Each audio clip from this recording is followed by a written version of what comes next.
soo booqato waa maalin taariikhi ah oo xaqiiqatan ka turjumaysa xiriirka labada dal iyo labada dad oo waalaha ah xiriirkaas taariikhiga ah aan leenahay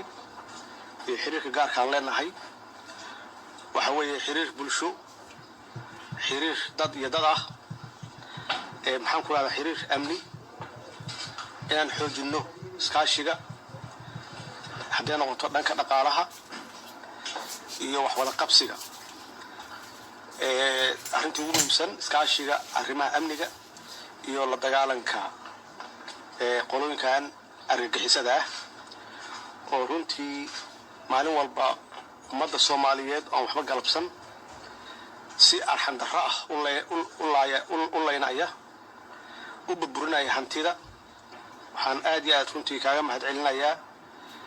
leadershipkaaga hogaankaaga oo aad qayb uga tahay la dagaalanka argagixisada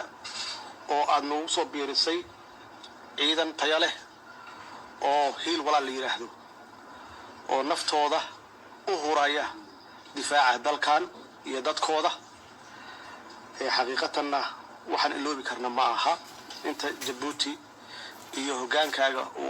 u taray dalkan insha Allah waxaan rajeynayaa in